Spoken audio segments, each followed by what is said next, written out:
Okay. So I went live just a second ago.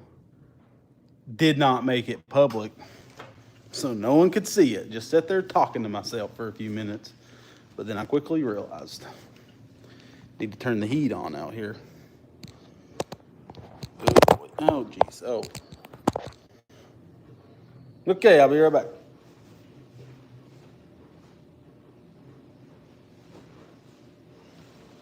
A little nippy out here. I got the heat turned off because it was so warm today. I had the garage door open. I kicked the heat off. What is happening, Austin, Caleb, and Geek, and other people?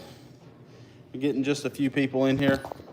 I went live just a few minutes ago and forgot to hit public, so it was a hidden live stream. So we're starting off right off the bat with some questions. Someone said, what's better, a Hemi 212 or a non-Hemi? I think you should go with a Hemi because you get a flat top piston and stuff, and then eventually swap over to Denver or Devin from Oklahoma. How's it going? I'm trying to read. The comments coming in a little bit fast, so I'll try my best. First, happy Sunday to everybody. Hope everybody had a good, relaxing day. We went to church. Came home from church. Me and Grayson passed football for a while. We rode some bikes, took a nap, went and watched a movie tonight, and then we're home now. I'm going to ask a few questions, and we'll chat a little bit. I'll ask some more questions, and we'll chat a little bit. But so I see one question says, will a 212 beat a 224? A 224 is better out of the box, but you have to watch out now. There's a new 224, like a version 2 of it, and nothing fits it. So don't buy the new 224. I'm not sure how you can tell. I think it's if the 224 has a Hemi head or something like that. I can't remember the difference, but nothing fits it. Like no cams, no rods, anything. Devin asked, who am I rooting for the Super Bowl? I never watch football whatsoever, so I don't even know who's going to the Super Bowl. Like literally, I don't watch any sports. My son watches basketball, but the only sports I watch is my son's basketball games, and then my daughter cheers at basketball and football. So that's the only time I watch football. So I couldn't even tell you who's going to the Super Bowl. Are there any performance parts available for the Mud Skipper brand engines? I'm not sure. I know the small engine there was, but you'll have to go back and watch our videos because I don't remember. Pretty sure everything fit them, but I don't know about their big block engines. Someone said, wanting to get into a 212 build, what roller should I get for my first mini bike? My favorite roller is an MB200. Of course, that's going to be hard to find as a roller if you're wanting no suspension. They're all the same, to be honest. I would stay away from a Coleman mini bike. Their front end has a very bad geometry, and they want to like collapse the front suspension in turns. So 100% any Coleman other than the new Coleman B200. What is it? The new one that's a Mega Moto remake. That one's good, but none of the older Colemans are.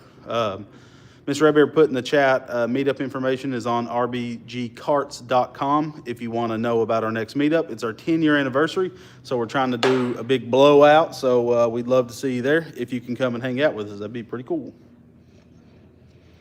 WC 220 or 240cc, is it worth it? I think it's hands down the best engine. EC's really good about seeing like what's the best value they can give you for your dollar, and that's what they're all about. I mean, if you look up a 240 compared to other engine setups, you can't buy that much performance for the same price, basically. Like, yeah, it's really good engine. They're having a problem keeping them in stock, but it's a good problem to have. I'm trying to find a tripod, something to hold my freaking phone. Is always a problem every freaking time on these. I have some I think I know where it's at. I have a bunch of bags. If anybody's into EDC, everyday carry stuff, you should really check out Big Eye Designs. They're right here in Tennessee. Awesome company. They got some sick products. Sorry for this very unprofessional live stream. I'm opening up their everyday carry bag. And because I remembered, son of a, Son of a gun. Well, I have these little tripods in here. Let me flip you around. Let me show you what I'm working with here. This is the Big Eye design bag. I keep my old Sony camera in it, a mic set up, keep a couple tripods, some battery banks are in the lid, keep a knife, some random batteries, just all kinds of gizmos and gadgets for filming in there. We don't film on the road much per se, but when we do, we have that set up and it's really handy. So we get set up, give me a half day and we'll start answering some questions. I got a mount for this phone. I want to be out in the shop, not in my office. Come on, baby. GoPro mounts, yes please. And then I keep stuff in the Harbor Freight Pelican cases for traveling. We don't travel much, but we have travel setups for it. I've got a big GoPro bag with all my GoPro mounts, and I think I have a camera mount in here, a phone mount. If I don't, I do. Yes, I do. So give me just 1 second. Setting this up. Then I can hang out not in my office, which will be nice. I can sit down at my weld table and just vibe, you know what I'm saying? Is that gonna work? So, hope everybody had a good Sunday. Like I was saying earlier, we just hung out and spent time together today. I cleaned the shop a little bit because I've been traveling a little bit not for my own YouTube channel, but for another company's.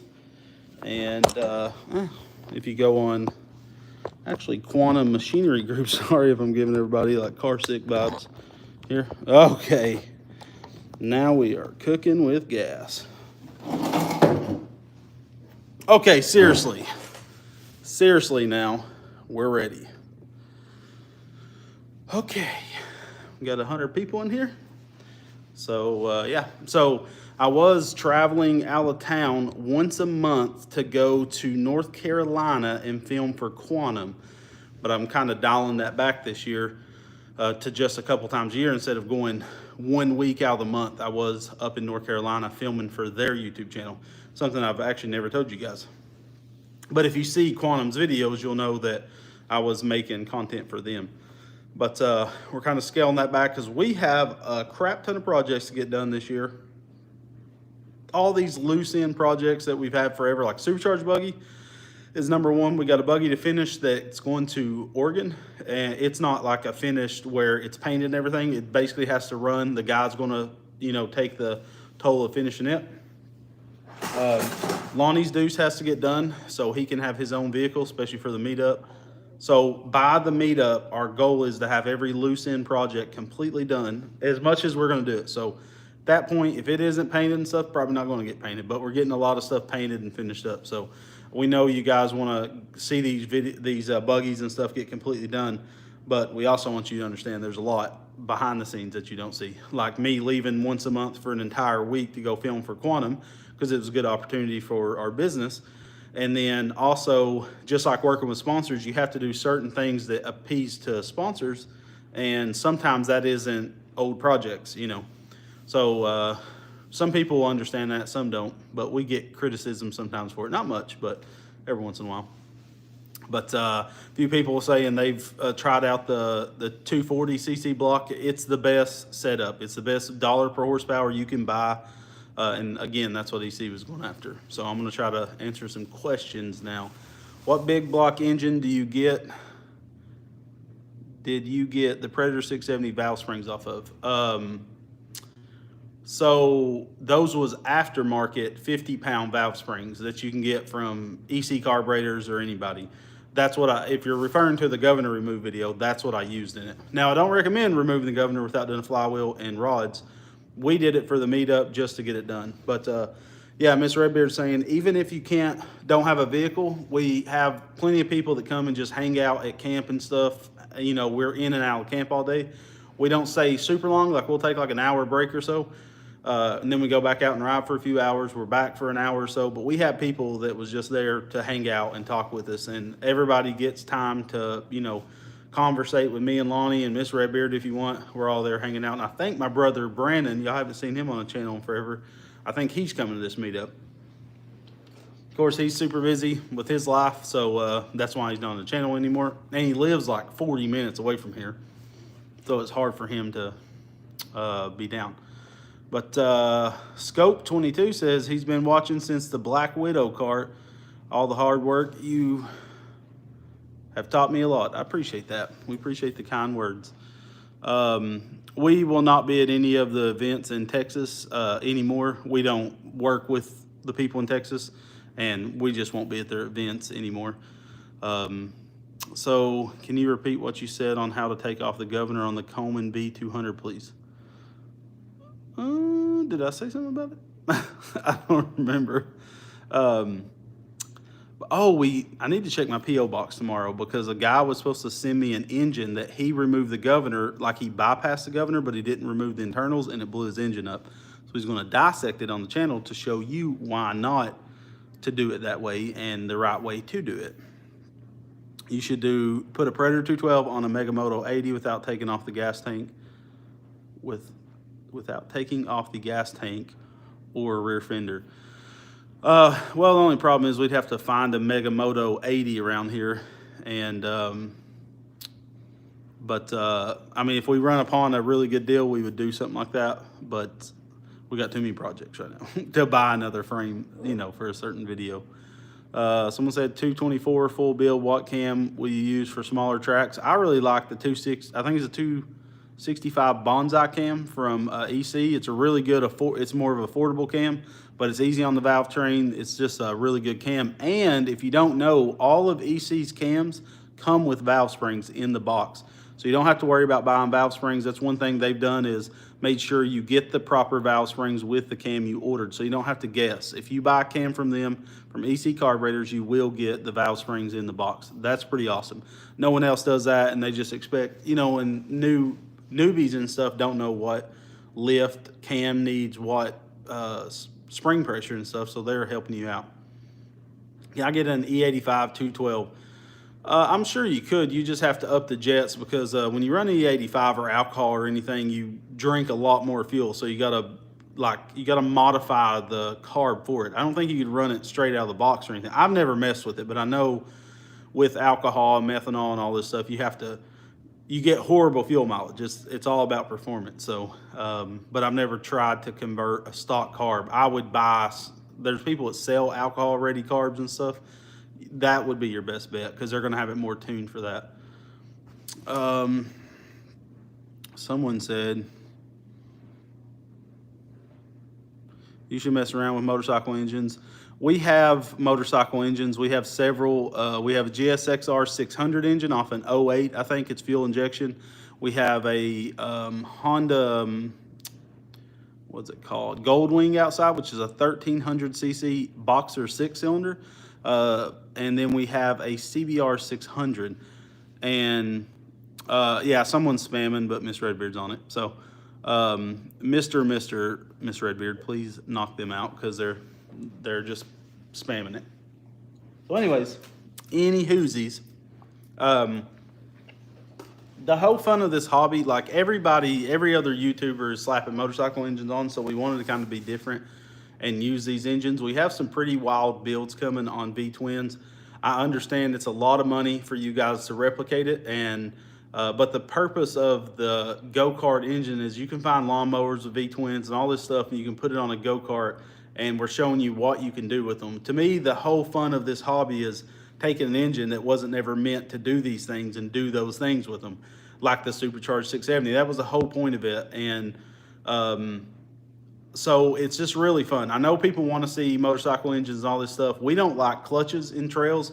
I don't know a lot of people that does like clutches when you're off-roading and stuff. It's just one extra thing to worry about. Plus gears is more annoying than anything. It's fun and cool, but you end up getting annoyed with it. Where CVT, you just hit it and go. Anybody can drive. Like my wife can jump on any of our buggies. Lonnie can jump on. You don't have to worry about no one burning the clutch out or slipping the clutch or anything. And that's why we use go-kart engines, these V-twins and all this stuff. We will be using motorcycle engines in the future. We're using the Goldwing on a golf cart. We're going to make a street legal golf cart, and I'm going to daily drive it for several months in the summertime. I'm really excited about that. We're going to make a full cab, do heat, liquid heat, cooled heat or whatever, heater core. There's the word I was looking for. And so that gold wing's going on that. The GSXR 600 is a pretty wild build that we're putting on a chassis we have outside. And then we have no plans for the CBR. I kind of would sell the CBR if anybody's local and interested. It's a roller. I have a title for it. It's like a 96. It's supposed to have some rare Etny wheels on it and stuff. But I mean, I don't know. I mean, it was said to run. I don't know. I never have messed with it, but it is sitting outside for the taking. I'd give someone a great deal on that thing. But we're not trying to start any new builds because we have, gotten crazy on the amount of builds we have. We don't mean to. It's the way life works. It's the way business works and stuff. Like I said, I was going to, for 2 years now, I've been going 1 week a month to Quantum and making their videos. And Quantum is the company we get our welding stuff from. Our weld tables, our tubing bender, our Narhesa tubing bender, and our Mac saw is all sold by Quantum. And they was a sponsor of the channel, and then they started having me come and do their YouTube content. So I would go up for 5 days a month, 5 days straight. So I was gone 100% from the garage for an entire week, every single month for the last 2 years. Plus, you have to, you have to have sponsors. It's just the nature of the beast on YouTube. So we have to keep those sponsors happy. And sometimes, like, the supercharged buggy isn't something that this sponsor wants to sponsor. You have to do stuff, especially with like Small Engine Warehouse being a sponsor. You have to do stuff that really reflects their part. So, it's just, again, part of doing business. But I love doing my job. I'm not sitting here complaining. I'm just saying that's why stuff gets out of control sometimes. You get burnt out on a project or something and it's easy. And I probably got some ADHD or something. But it's okay. Any quick advice on the TM24 tuning? Start with your pilot. Go to your main jet after that, and then adjust the needle third, the mid range or whatever.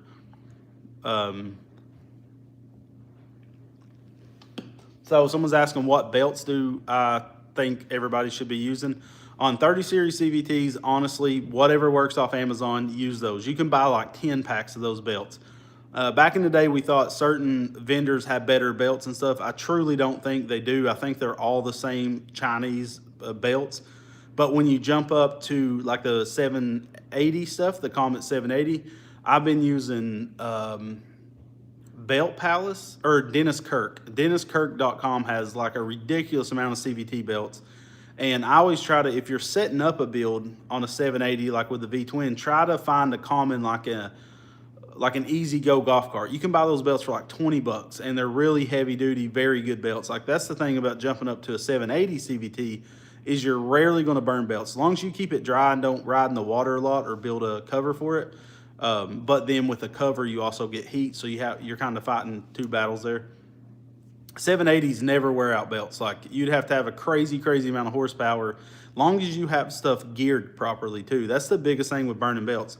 If you're burning belts all the time, you're probably too high geared, and the CVT belt is having to be under a lot of stress to take off the vehicle, and it's putting a lot of heat in it and wearing your belts out.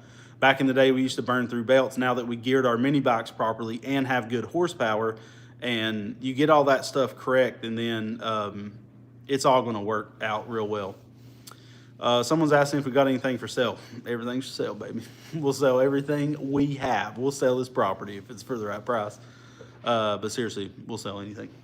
Only thing I won't sell is my kids and my wife, because she just walked in. That's funny, because I told Grayson he was going to get a yellow jar, and he was like, no, Dad's doing a live stream. I can't, because dang, is your kid for sale?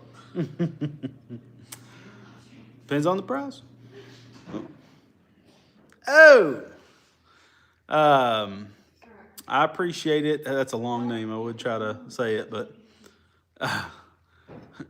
Brandon Coffin, the man, the myth, the legend, the goat of horsepower, small horsepower. Let's not toot my horn here. We're working with minimal horsepower here. But is the Duramax 500cc and 440 the same bolt pattern? Love you, son. Kiss, kiss, hug, hug. Bolt pattern on the engine plate? No, I think the 500 is a little bit bigger. I'm pretty sure if that you have the engine plate that has the two separate, it'll work. I'm pretty sure. So yes, I think it will bolt on the same engine plate because one side is slotted. I'm looking for a go-kart. I'm 6'4", 300 pounds. What do you recommend? Just find a good 150cc go-kart that you can fit in. That really the Candies are ugly chassis. They got that twin like roll cage. It's the dumbest thing I've ever seen. But you can build a roll cage on it. They are pretty comfortable for your size, pushing it, especially if you turn it into a one-seater. It's a big chassis for a one-seater. Like you'd have a lot of room for activities inside of it, but it would fit you. But for length, 6'4", say I'm 6 foot, like 290. I'm a big boy, but I'm not that tall. But my legs are longer than like Lonnie's. Lonnie's like 5'10", so of course I'm longer in my legs than Lonnie is.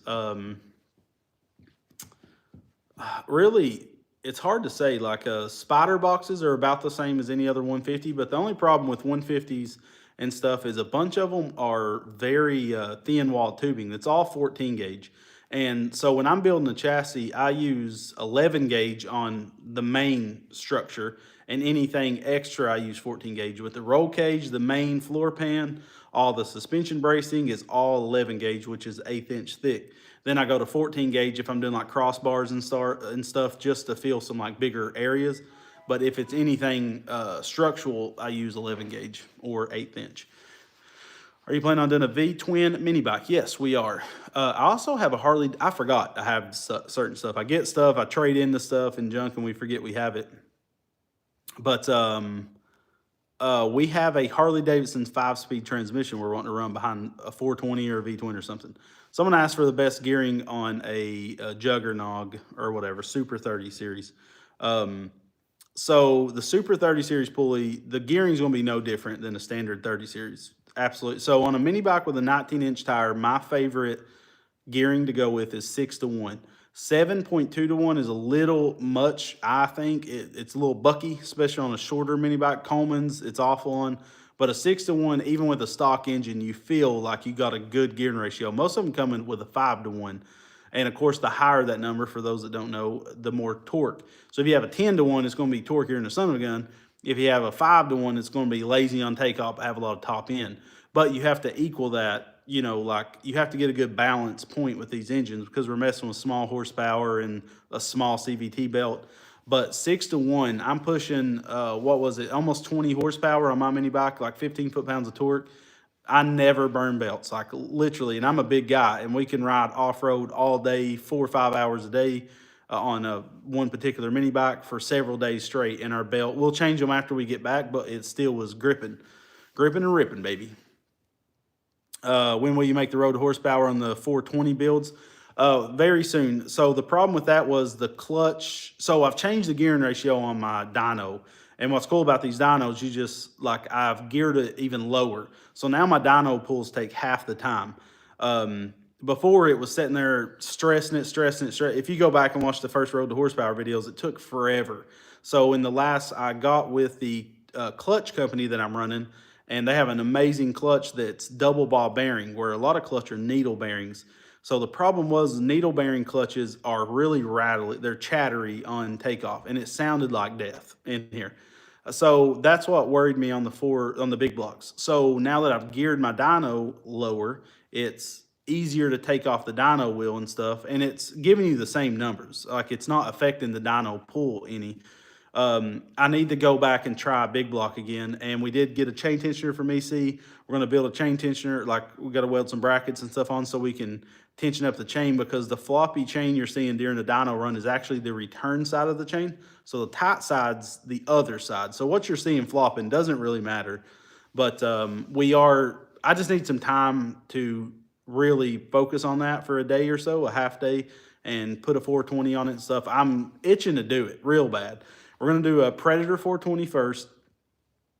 I don't know if we'll do a Hemi or non, just depends. And then we will eventually do a 460 after that. So we'll do stage, from stock up to stage like 4, and then we'll start over on the 460s.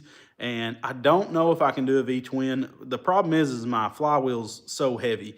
I need a secondary flywheel. So the way this dyno company does it is, if you want to run something higher horsepower, you buy a second dyno cart that mates up to it, and you have a second flywheel. Then you got to change your stuff. I'm sure you can have, I don't know a ton about my dyno software. I just know what I need to know to make the videos. Basically, I haven't dove into it, but EC knows a ton. They've used this for, decades. So once we get to the point of doing V-twins, we can get a second flywheel made from the dyno company, and we can get a second chassis. And that's the only downside to this chassis. It does not have the strength it needs. I don't understand why he built it the way he built it. It's very, like, the top run is angle iron and everything else is square tubing. So what happens is you're literally flexing stuff with higher horsepower builds, especially with a big block. You got to think a stock big block makes what a fully built 212 makes in torque stock. It actually makes more torque than you could ever get out of a freaking, small block. So it's a lot of torque on that chassis, and I just have to beef some stuff up. Best ported cast head. EC is coming out with, you're going to hear EC a lot because those son of a guns are innovating some stuff. But I think they have it out already. They're supposed to send us one, but a fully CNC ported head that's a cast head. So they have that coming out very soon. Any company that sells aftermarket parts for the 459. No, the 459, I don't believe will ever be supported. We've said this, I need to make a thorough video. I need to get another 459 and make a video for YouTube, because back when it came out, we was excited for it. But then when you dove deeper, we talked to ARC and he was like, no, it's actually a dumb engine because they put pressurized oil only on the crankshaft, where a standard 420 has bearings on the crankshaft. A 459 doesn't have bearings and it's oil fed, pressurized oil, but they didn't put pressurized oil on the rod. They still use splash lubrication. It makes no sense. So it's actually a weaker engine than a 420 is by far. Removing those bearings and stuff was really stupid on their part. So then it has a flywheel and rod, and no one wants to touch it because of the way the case is. So if you have a 459, just try to use it all you can for now, but try to replace it. Basically, they're only going to be good they're a really good engine in their stock form. Building them anywheres, you're never going to get real good power out of them because you can't push them far with the stock rod and stuff. Someone said, how much for the CBR? I will take $350 for that hog. Now, you're not going to pull up, this is no show winner. Don't pull up and be mad at me, but $350 is pretty cheap for a sports bike. And it's income tax time, shoot. You can be king of the hill. What up? Maybe you could talk about anything up our social media if you will follow us there and help share our content. Miss Redbeard said, reminded me that we're trying to Build up. I know what I'm saying. Okay. Women. So basically, I have fell short on shorts. Like, when they started pushing shorts, this is what happened with YouTube. So I was doing great with my long format videos, and then shorts gets really popular. And it's the thing that, real quick, best plasma cutter, prime welds. I'm telling you, best TIG welders, best MIG, best plasma cutters that you can get for a very affordable price. And their warranties are insane. So they'll always keep you with a welder if it breaks. They're a great company to work with. Check out Prime Welds. Cut 60 is what we use. Any hoosies. But when shorts got popular, YouTube basically, almost, it was like they penalized you for not doing shorts. I already had a full-time job. I was literally working all I can. Like, this takes up so much time. And I'm not complaining. I'm just saying, to add more to my... So our money dropped. Everybody's money dropped right after COVID happened. Like, YouTube rates went down. During the whole thing, it was okay. But then after, we lost like almost half of our income off YouTube. So, I mean, imagine that, coming into work one day, hey, you got to do the same amount of work. No, you got to do more because now we're putting shorts on you and you're only getting paid half the money. This happened to everybody I know that was in YouTube in the small engine world and stuff. But we've prepared for things like that. You know, you don't put, like the old saying, you don't put all your eggs in one basket. So we always had sponsors and stuff, and we always had other deals. We was working with Quantum and all these other things, other revenues coming in. But now we can really see where it's hurt us. Of course, our channel is kind of plateaued, and I'm not ashamed to say it. Like, I've worked hard at this, and, you know, you get burnout over the years. We've been in it 7-8 years. But now we're trying to revamp our social media, start putting a short out every day for the next 2 months. So one a day, and they're going to be old videos. Sometimes they're not, but sometimes they're going to be our old content that we're turning into shorts. We should have been doing this a long time ago. I was just too busy. But they kind of force me to now. So if you see our new stuff, share it if you can. Try to support us. We would really appreciate it. That's the biggest thing you can do is watch and support us and share our stuff. And, if you see a video you saw a year ago that's a short now, one guy was like, isn't this video a year old? And it's like, no, we would never put something out a year old. It's 2 years old. That's actually what I commented to him. But we're just trying to use all this old content. We have 900 videos on YouTube. We're turning all those into short, not all of them, but most of them into shorts. So we're going to put a short out a day for 2 months and see if that helps our algorithm and stuff. And then we know we need to put more exciting content out. Again, you get burnt out. You get caught in a rut sometimes and you're just stuck in it. And that's where we've been for the last couple of years. So I think you'll see this year is going to completely be different. Like we started a project that you haven't even seen. You're not going to see it until it's 100% done. We've been saying we want to do that forever, and now it's time to do it. So, yeah. So editing app recommendations. So I only edit on a computer. I don't see how people edit on their phones and tablets and stuff. I use Adobe Premiere. I can't use anything else. Like I've tried to use my phone. It's just like, how do you work on such a small screen? Like I have dual monitors and stuff. I can't work without dual monitors. Even on my laptop, I have dual monitors because you just get so used to it. But what do you charge for a dual 420 non-Hemi build? I'm assuming you're asking for 2 engines. If you're seriously, and Miss Redbeard uses Instagram to edit her stuff. She says, so I don't know on the app situation. But if you're really serious in us building an engine, like you have the cash, you know it's going to be over $1,000. I mean, it's not cheap to get us to do this. Then you can email us at greg@rbgcarts.com. But, if you're not, like it sounds like, like a jerk, but it's like, please don't waste their time. Because sometimes you'll talk to someone for like emails and emails and emails, and they're like, okay, well, I'm going to save up. And it's like, I understand you don't know what it's going to cost, but save up $1,000 and then let's talk, because it's going to cost $1,000 to build an engine. The CVR is outside. We can try to show it at some point, but it's dark right now and it's up at the fence line. And someone asked about a metal cutting saw. We use the Evolution. I like it. It's super loud and the chips are freaking liquid magma, but it's way cleaner than an abrasive cut. I would definitely recommend Evolution. They're pretty affordable. They're a little pricey, but they're a very, very good saw. We've been using this for like 4 or 5 years and never had a problem. And we use benchmark abrasive blades on it, and it works out pretty dang good. I'm going to adjust this camera a little bit. Okay. Can you recommend a good clutch CVT system for a 420 built motor with a heavy cart? Definitely a 780 CVT. We're coming out, so we're in contact with Comet, and we're coming out with our own tuned CVTs. Those will be on smallenginewarehouse.com. They're coming very, very soon. They're making us our own part numbers right now. So when that gets live, we're going to make posts and stuff about it so you'll know when they're ready to go. But it's a 2,400 RPM stall CVT setup that, it's not going to come with a belt. It's going to be a drive and a driven pulley. I think you have to buy them separate. Randy's in the house. But when it comes out, that's going to be the one to get. Right now, I can't recommend nothing because no one has anything. Would the EC240 be a good drag engine to start? Yes, I think it's a good everything engine. If you want to drag, if you want to woods, it's the best bang for the buck that you can get.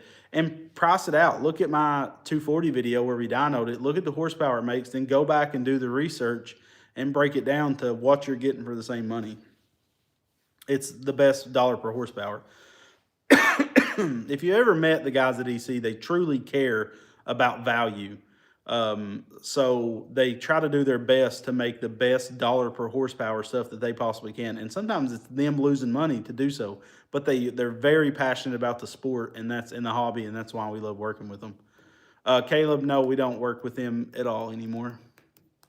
What's the best engine for performance and economy, but still have space, for upgrades? 240.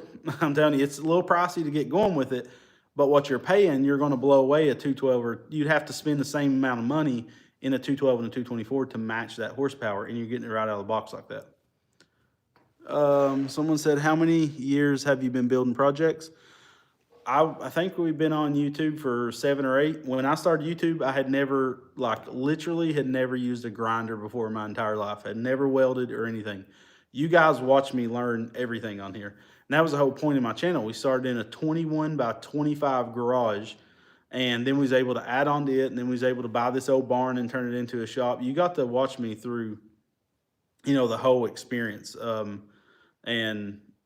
So, I mean, anybody can do this. That was the whole point of our channel, was to show you, as long as you're driven and you want to learn and have the capacity to learn, then you can do this, because we started out not knowing anything.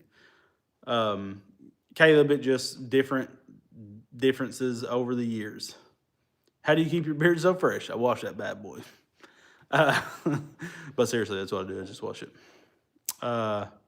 What engine would you recommend is the most reliable? They're all really the same, to be honest. They make a rod for the 224 yet?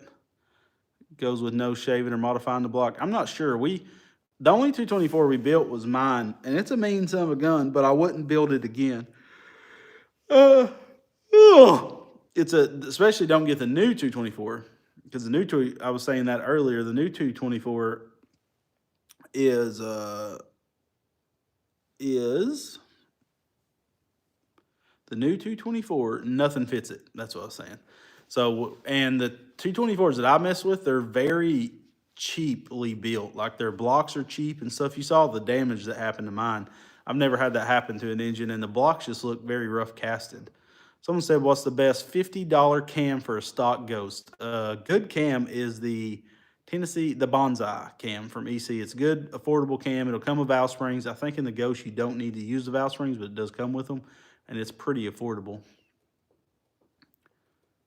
Do a class building motors. So we wanted to do like sell a course where you're on so it'd be, let's say, 5 people in a course, where we don't know how to structure it, though. That's the thing, is we got to figure that out, because, you know, if I said, okay, let's start with a Wildcat 223, everybody would have to have a brand new Wildcat 223, not mess with, so we could all do it together. And you would have like a 2-hour class or a 3-hour class a couple times a week. Like, I don't know how many you would get and how much it would cost and stuff like that.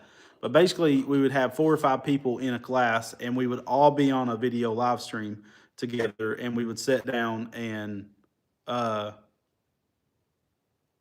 we would all just do the stuff. Like, we would start with this 223, we'd remove the governor and put a flywheel and a rod on it. You know what I mean? Then the next video, you do a little bit more in the next video, but it's us talking. You can ask questions, but we have a limited amount of time, like, let's say 3 hours. I mean, it's a long time to sit on a, video stream, but you know, we want to do that. It's just, you got to think there's so much stuff in the works, and I'm trying to do so many things. It's like, you need a crew, but the business isn't at a point where I can just hire a bunch of people full time, because that's stressful, having other people's living wages on your back. Lonnie, luckily, Lonnie's able to work with me 2 days a week, 16 hours a week, and he works with his dad the rest of the week. And it works out really good, because his dad's remodeling a house, and the house is actually really close to here. So it works out very well. Like, Lonnie's super happy now. Like, of course, Lonnie wants to go further in life, and he'll get to that point. But, I wish we could hire Lonnie full time. Our whole goal was by the middle of this year. We've said it before, but you have to change your goals for how the economy's going and everything. But we would love to hire Lonnie full time, so he doesn't have to worry about getting a factory job. I don't want Lonnie to have to do that. That would suck. But, we'll see where it takes us. But we do want to do those classes. I think that'd be really cool. I have seen the Axis mini bikes. They're just a knockoff of a Baja mini bike and stuff. I mean, they're not bad, I wouldn't think. I think they're pretty decent, but I haven't messed with them, so I can't say for sure. Would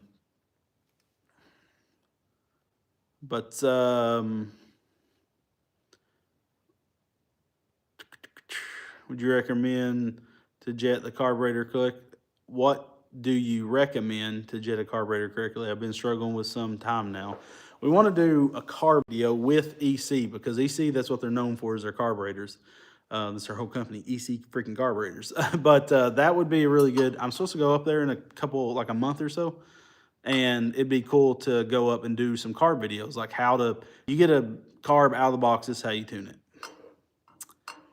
They would have better ways to give you that information than they could give you that information clearer than I can.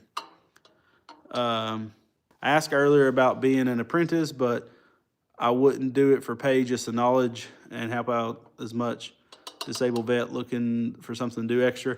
We really appreciate stuff like that. Like we've had people try to do an apprenticeship here and stuff, but the only thing is like we live here, work here, like everything, and we don't know who you are, of course. Like you have to look at it in that way too. Like we have no clue who these people are. And we would love if we could do that, but it's different when it's where you live, it's where you sleep and everything.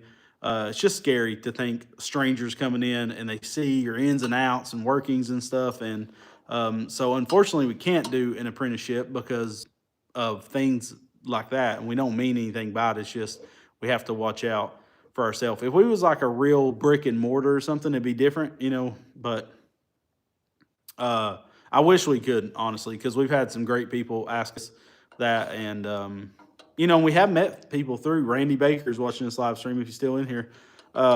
He came to our meetup, very first meetup, didn't have anything to ride, and he just did it to meet us. He drove like a couple hours, I think it's several hours to get there, hung out, waited for his chance, like was super patient, waited for his chance to talk to us. He wanted a 420 built, and from that, he ended up getting a buggy built and everything. And Randy's became a real close friend of ours. He's a great guy, but would I have trusted Randy from an email? Probably not, but I met Randy, and I saw that he was supporting us and doing all this stuff. So it was like, okay, I can trust him. And Randy's probably one of the most trustworthy people I've ever met, but he did it that way. You know what I'm saying? I'm not telling you to do it that way, but that's one way. Meet us at a meetup, So someone's saying, okay, I have Predator 420 and I have a billet flywheel, but I didn't like that I couldn't electric start, so I put the original one back on. Is there a big bang sound? You know what it could be? I have no clue, but you can buy the ring gear from ARC for the big block flywheels. It comes with spacers, the bolts, and the ring gear, and you can add electric start to it. But one thing I will say is it is an aluminum gear, so if you're really pushing the mods like high compression stuff, it's going to wear out that ring gear, and you're going to have to replace it every year or so, which sucks. I don't know why someone can't make one out of steel that bolts on there, but it's just part of the problem. Hopefully someone will. Maybe EC will come out with some steel ring gears. Can you do a Honda 400EX build? Hey, play, I got a Honda 400EX motor sitting right here. We got a build coming up, but you're not going to see it until it's completely done because we don't want to waste your guys' time until we can put out video after video, one after another, and you can see the whole thing being done. Other than our existing projects, we have to do those as we can. But any new future projects, when you see a new project hit, it's done. Like in the background, you're just going to get episode after episode.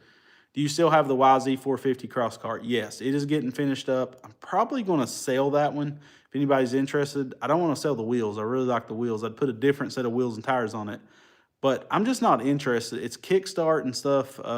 We should swap the engine out to something different, but it can only fit like a ATV engine. And I know, what is his company's name? Son of a gun. One of my friends that I met through this has, Lansdowne Family Racing has a four-wheeler block that we can put the internals out of that dirt bike in and have electric start and charging coils. No reverse, but we can have that. So we need to do that. It's just like, what's my all-time favorite build? That would probably be, at the time, the Supercharged 670 was really exciting. It's basically the whole problem with the Supercharged buggy, why we bogged down. That's my favorite all-time build. It's just sick. I made a massive mistake early in the chassis. Doesn't affect anything, but I know it's there and it drives me crazy, and we'll reveal that when it's done. We'll show you this huge mistake that followed through, and it doesn't affect freaking anything, but as a builder, kills me. Actually, I would say my favorite chassis we ever built is the SEMA one, the one with the Harley-Davidson engine. It's coming back on the channel fully done later in the year. I can't do it right now because he wants to unveil it right before SEMA and PRI, the company we built it for. So it'll be revealed right before those shows to kind of build hype for people to go to those shows. But it's probably my favorite chassis. It's the most perfected chassis I've ever built. Have you ever done a GX 500 from Big Block Clones? I have not. Have not did that. I do not recommend. Someone's asking, Drippy is asking, do you recommend an Amazon billet rod? No. I'm telling you, for that, I would spend on a flywheel rod, and piston, I would 100% spend the money. Like, no sponsors involved. I don't care who you buy it from. Buy a billet rod, buy a billet flywheel from somebody. Like, EC is who I would like you guys to use because it's a forged rod and it's way stronger than billet. But if you don't want to use EC, use ARC. Just use anybody other than those Chinese companies because they're honestly going to hurt the industry. What's your most scary engine you've seen that gave you chills sending it? I've never been, honestly, I can say none. Like I'm pretty confident in my engine builds. Of course, you can always have a part that fails that you never expected. I'm not trying to be cocky or nothing because, I mean, the only engines we've ever had blow up is we forgot to put oil in a drift track once and a V-twin on the mule when we built that mule. Off camera, you didn't see it. We forgot to put oil in it and it locked it up one lap around the trail. And it was a brand new $1,000 V-twin. That sucked. Luckily, we had sponsors and they hooked us back up with another one. But if it was real life, that project, that would have been devastating. But the supercharged buggy was nerve-wracking starting because it's a $4,000 engine. And of course, it was a sponsored build. We bought the engine, you know, $800 V-twin. I did have to buy a handful of things, but all the parts was sponsored. I had to buy the supercharger and all that stuff, the stainless for the exhaust and all that junk. But if you put it all down on paper, it's like a $4,000 engine. So, and it was like, you know, you have the whole world watching. It isn't like you guys sitting at home. Not that I'm complaining about it. I'm just saying it's a different thing that when everybody's watching and waiting, you know, you're like, this has got to be good. You know, if it fails, it's embarrassing and stuff. And the supercharged buggy ran like a champ. Like, it was really good. So, but yeah, so I don't think I've had one that I was nervous other than the supercharged buggy. I was a little nervous about it. It's just the unknown. And it's always done good. And we running 15 pounds of boost through that thing. And it's been holding up even though it don't have a ton of time on it. But yeah, would you ever dual V-twin your build ideas? Dual V-twins on like a build? I'm assuming that's what you're saying. We wanted to do dual V-twins on the twin engine car and revive it, finally build a good front end for it, powder coat it and stuff. I really want to do that soon. Someone's saying something about a Max Effort, William Max Effort 240. I don't know what engine that is. I think is it a brand of engine? I would have to look it up. How did you doing good tonight? Oh, you shouldn't say there. I'm assuming he's asking now. I'm doing pretty good. Can you give us a shop tour? Sure. Really appreciate everybody being pretty kind overall. I haven't seen any rough stuff. I'll give a real quick shop tour real quick. Then we'll answer some more questions for a little bit longer. And then we'll get off this live stream. All right, so if we get back, this is like the fabrication corner. Basically, just to run through it real quick, we have our evolution saw. We do quick cuts on this and stuff. We keep extra parts and junk down there, like stuff we need to make or some other tools and stuff. Got all kinds of measuring junk on the wall, levels and stuff, clamps, fire extinguisher, just in case Lonnie catches something on fire over here, because he does a lot of grinding. Our mag drill, our tubing roller, a bunch of grinders. We have the belt sander and the bench grinder. We have another attachment for the belt sander down there, a bead roller, some rulers, some stainless, aluminum tubing. Then we have our magnetic vise. This is super handy for grinding. Keeps a grinder on top of it. Lonnie's gloves, he does a lot of grinding right there. I just actually cleaned this today. Then we have our Palmgren belt sander and our Palmgren upright bandsaw. You can see where I've been cleaning a little bit. On over here, we have our Swag off-road press brake. Right above it, we have our AC water separator for our air compressor. We kick this on when we're doing a lot of plasma cutting and stuff, and it ACs the air and forces the liquid to drop out, and it comes out through that clear and orange hose right there. Pretty cool. Harbor Freight sells those. They are pretty sick. Then we have a Palmgren, nice, like actual pretty sturdy drill press over here. We have our small fab table. It turns into a catch-all a lot of times, but we do use it from time to time, and it has a bunch of stuff in it. We have a standard press right there. Then we go over to our Palmgren lathe. It's a smaller lathe, but does the job. Wish I had a bigger one, but I don't. And then we got our old Bridgeport mill that we have to buy a new bearing support. This support on the other side was busted. Real quick, I'm going to shout out Dylan Smith. Thank you so much for your donation. I really appreciate it. He said, can I take a Predator 420 non-Hemi and put a Hemi head on it? And if so, what do I need? I'm pretty sure you can just put it right on. As far as I remember, you don't need nothing but a head gasket. So other than that, maybe your push rods. I would try to keep the push rods out of the other engine, but I'm pretty sure, it's been a while since I've done it, but I'm pretty sure it's just a complete swap. We have some tooling in that dirty old drawer right there, like some of these dimple dies and stuff like that. We're about to use these dimple dies soon. But yeah, unfortunately, this table becomes a catch-all. But this is like the main grinding and fabricating area. If like we got to clean a part up, Lonnie comes over here, I come over here to clean it. Then we have our large weld table. This is where we build chassis and stuff. We have a TIG welder. It isn't hooked up yet, but I made a cart to go under that has a TIG welder and a water cooler. And that's going to be plumbed to a bottle of gas that like sits over here, so it's out of the way.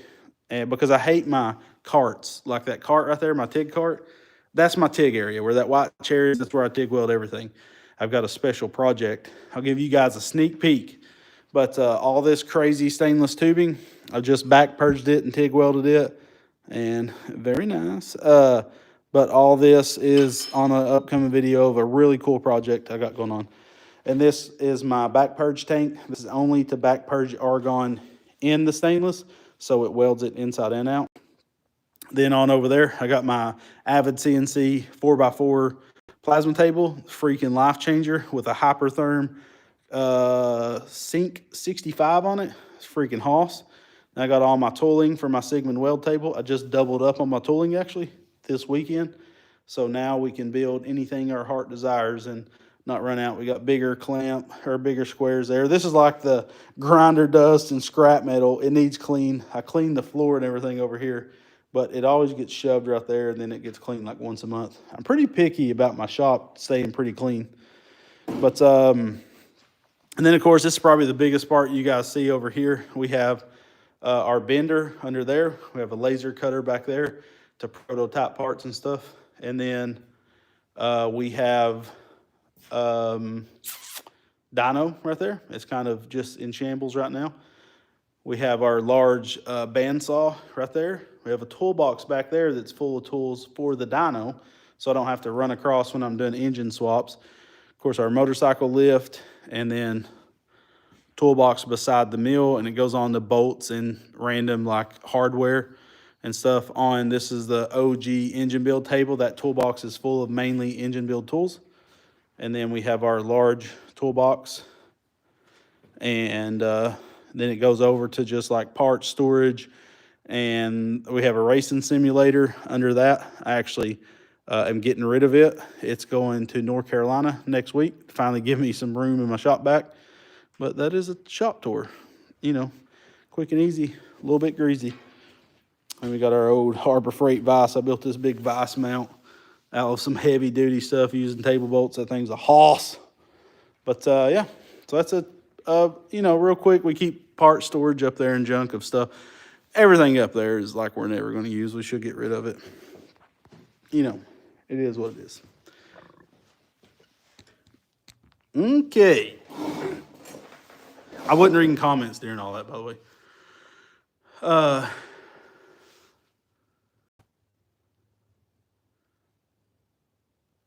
I guess someone's insulting me by saying bring in a good fabricator, use all them tools. I don't know. Anywhoosies. When will the Chinese billet side cover video come out? It's pretty much done. I forgot that I filmed it because I left to go to North Carolina for the last time. Last time for a while anyways. and I'd filmed it right before I left. All I have to do is ride the mini bike to make sure everything's working good, and then I will post it. So probably this week, I'll post it on Tuesday. Yeah, that'd be a good video to post this week. Kind of a little bit ahead on videos, but not really. But what is that tire by the toolbox from? Oh, we're building a truck coming up soon with a 460 on it, like a custom built chassis and everything. Drippy, I really appreciate it. It took so much stress and hard work to build this shop to this point, and we're not done, of course. Someone's asking how big is the shop. It's only 28. I know I say only, but a lot of shops this size are 40 by 60. This one's 28 by 60. The 28 part really sucks because, like Cards and Cameras, if you've watched their videos, which I'm sure most people have, theirs is a 40 by 60. Look how much bigger their shop looks, in my opinion, than my shop. Our shop really needs like a good, thorough cleaning and like a fresh coat of white paint because it's been in here for like 4 or 5 years now, and it's getting pretty dingy. Like when I'm looking at the door yellow back there and stuff, it's just from grinder dust and stuff. Oh, Jim, I get what you're saying now. I thought you was like, yeah, you need a good fabricator in there, you jerk. But I understand what you're saying. When Dave comes, Dave, he helped me on the SEMA build, and Chris Schmidt, they're very good fabricators. They know what they're doing. You can ask them to build something, and they just do it, you know. They come and work with me, and it's always great having other fabricators in the shop. J-E, capital P, said, do you believe in Jesus Christ? I absolutely do. If it wasn't for Jesus coming into my life and changing my life, I think it was like 9 years ago or so, because I was an alcoholic and was like smoking weed all the time. And I still worked hard. You know, a lot of people back when I put my testimony video out was like, don't you think your business took off because you stopped smoking weed? It was like, no, I only smoked weed at night back then, like at bedtime or whatever, and drink at that time. But I worked up until that point. Like I was working on the side. I was wiring cars and all this stuff. Had a couple different avenues of money, but it was just God opened doors that I couldn't open. And I know if you don't believe in God and don't want to hear it, I'm sorry. No, I'm not sorry, but it's just the reason we have all this success and stuff is because I gave my life to God. I trust God. I try to constantly be on the lookout for what God is trying to tell me, whether something's a good idea, a bad idea. And I really try to be guided by God with everything I do. I fail God all the time. You know, we're all sinners at the end of the day. I'm not trying to be perfect or act like I'm perfect, but for real though, my life 100% changed when I gave my life to God. And when I gave my life to God, I wasn't, you know, that's the whole biggest thing around it is like, I was trying to disprove God in my life. I didn't want to believe in God. I wanted to find out God was not real, honestly. And that's what I was doing. Like in my spare time, I was almost trying to disprove him. And when he showed me that he was real, it's like I always tell people, I don't believe in God because my parents believed in God or my wife believed in God or I went to a church that told me to believe in God. I believe in him because I 100% felt Jesus in that vehicle with me. And the day I changed my life. And once you experience Jesus like that, there's no going back. Like it 100% was God in that car speaking to me. You know, it wasn't like a verbal thing. It was like he was speaking right to my soul, and he made me see how awful of a person I was being. And that day I drove straight home after work, and I called my wife, and I'm sure, you know, she was like, whatever, you know, because I've said I'd stop drinking and stuff. But I went home and I poured out I would buy liquor in the little bottles, the airplane shots or whatever. I buy them in a 10-pack. It was a brick, we called it, of cinnamon whiskey. And I would buy like 4 to 6 10-packs a week. Every payday I would go to the liquor store and buy 4 to 6 10-packs of that whiskey. And then I would buy a bag of weed every Friday. And me and my buddies would hang out in the garage at night after the kids went to bed and stuff. So I wasn't never drunk or high around my kids. There was times with alcoholism where I was, and I made some awful mistakes, but I wasn't the type drunk that was just sitting there drinking all the time. I waited till they went to bed and tried to make that sound better, you know, when it wasn't. And I poured out all my whiskey that night, and was telling my wife, and I'm sure, like looking back, I can only imagine what was going through her head. Like I could feel she wasn't taking it serious because I probably said this stuff before, not to this extent. It had never been a God thing or anything like that. But I mean, you can ask her. Our lives that night from then on 100% changed. I worked on my relationship with my kids, with my wife. I like showed my wife the love that she deserved years and years ago, in our marriage, because she had like 8 rough years of me just really just being selfish. And I think it all, looking back and seeing how my life's, where I've came from and stuff. I think what had happened was I was disappointed in myself because I had these big plans when I was in high school and stuff. And I was always the type to have like a 5-year plan. Even when I was 14, I had a freaking 5-year plan. And I was supposed to go to NASCAR college. I got accepted. It was actually a hard college to get into. They had to send a guy to your house, look at your projects. And I've talked about all this before. So if you heard it, sorry that you have to hear it again. But I got accepted and I was super pumped. But then, I did some things and then I had to drop out and not go because we had a kid on the way. And I think I felt like I failed myself and I was angry at myself, like deep down.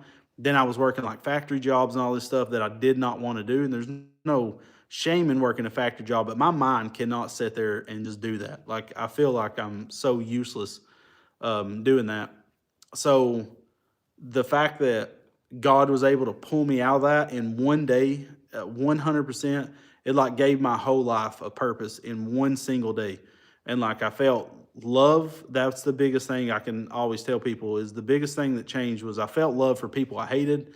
Like the love of Jesus shined through immediately in my life. And it was, I mean, all up here. I mean, we have horrible times, like we've been through a lot of struggles and stuff. But the fact that I know God is my Savior and that He changed my life and stuff, makes it all worth it. So there's my little spiel. But I 100% live for God 100%. And I try not to push it too hard on my channel. I'm always going to push it, like even little things like putting Bible verses in every live stream. I try to do something like this. But I try to give, like I don't want to shove it in people's faces because if you are a non-believer and you just don't want to hear it, I don't want to scare you away, but I'm not going to hide who I live for and what I live for, but that's it. Thank you guys for listening. I appreciate it. Someone's asking who I voted for. Just make a wild guess, baby. Just do that. But I appreciate everybody's kind words. I really do. For sure. But I'll answer a few more questions. We've been on here for an hour. I really, really need to get Lonnie over here. So if you guys, I will do a live stream this week. I don't know what day, but in the afternoon. Once Lonnie gets his kids put down to sleep, he can come over and hang out. And then we can do a live stream with Lonnie because you guys haven't seen Lonnie and been able to talk to him. You've seen him in videos, but I know it sucks. You don't have to actually, you don't get to talk to Lonnie. So I will do that this week. I'll get Lonnie over here and I'll pay him for an hour of his time just for your sweet folks time. But someone's asking about our MSD coils. He said, is it good for stage 1 Predator 212? They're good for anything. Basically, they're good for stock all the way up to fully built.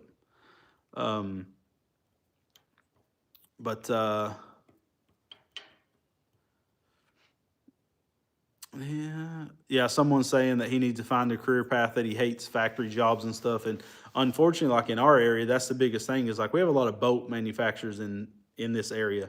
In Monroe County, it's like the boat capital. Mastercraft is here, Sea Ray, Yamaha, all these big boat companies.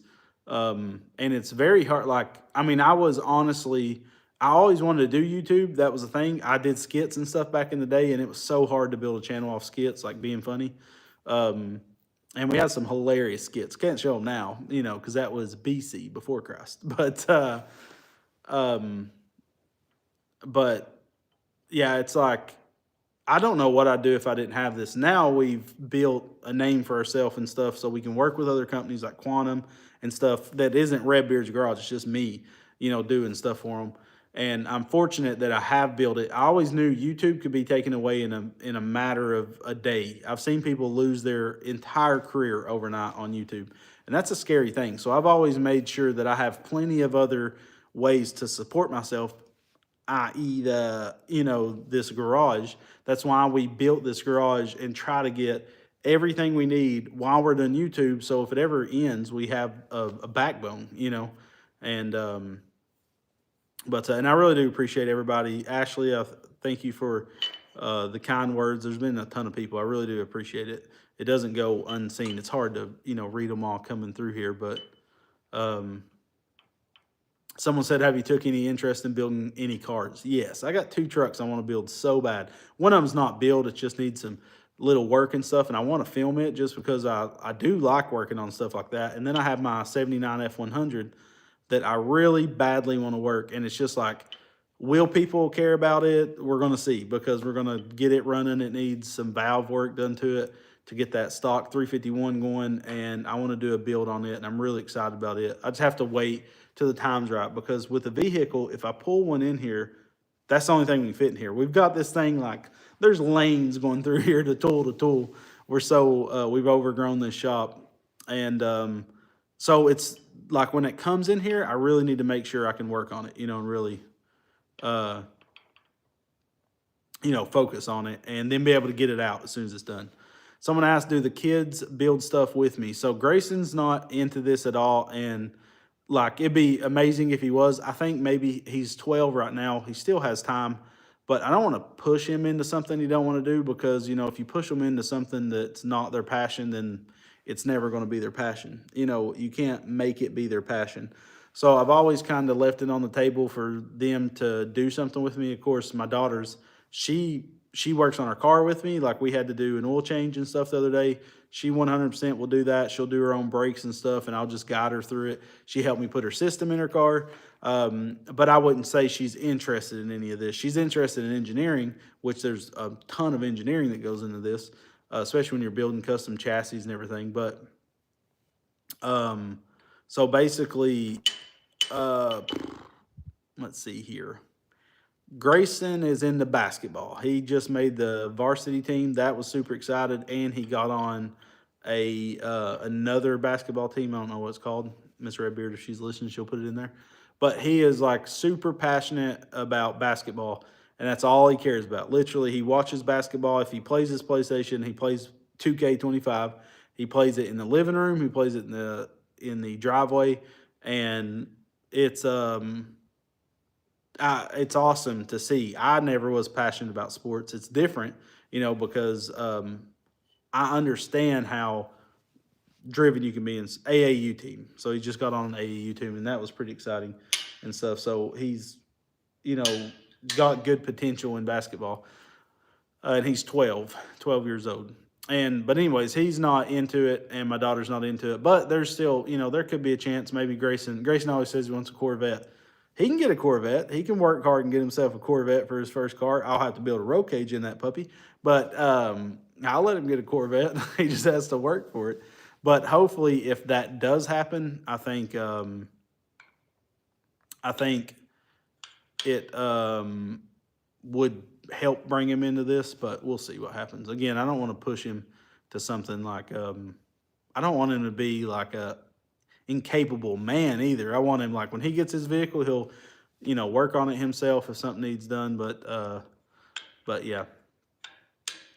Turbo Diesel's coming back this year, full, like, again, when y'all see something like that, oh yeah, insurance. He'll have to work for it. I'd rather him get a truck. That'd be cool. And an old truck. I don't want him to get a new truck. But someone said, well, should they get a metal cutting chop saw or a plasma cutter? Chop saw is more versatile at first, I think. I would go with the chop saw first. Okay, so I think that's about it. We've been on here for 70 minutes. I really do enjoy answering your guys' questions, because I know you guys ask questions and put comments, and it's very hard to keep up comments. So don't think that don't stop commenting because you think I'm not reading. Miss Redbeard's good about reading them sometimes. And I try to get around. It's very hard. I mean, there's a million questions in here I could have answered and wish I could answer, but we only have so much time. And I'm tired. I mean, it was Sundays. I'm telling you, God puts it on me. I am just freaking tired on Sundays. I just want to nap. I did take like a 30-minute nap today, but I want to go hang out with my wife for a little bit and get ready for this work week. We got to film some videos tomorrow, and I'm excited to be back from North Carolina and not have to go back there for a little bit to really focus on what I'm trying to do here. And Miss Redbeard said, and you have to protect your mental health.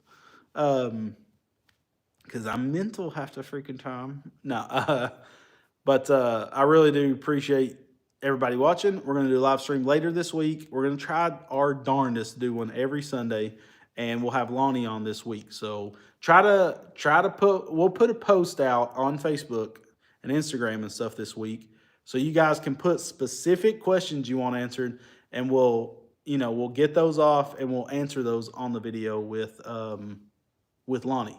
So make sure to watch out on Instagram and Facebook for that post. But we really appreciate everybody. Hope you guys have a great week, and I pray that you guys will just try to find God in everything that you do, see God in everything that you're doing, and be God's hands and feet on this earth. But we really do appreciate your time and all the support you've given us through the years. We really couldn't do this without you, and we hope you're learning things, having fun watching it. We hope you'll stick around for thousands of more videos. We love you guys, and God bless.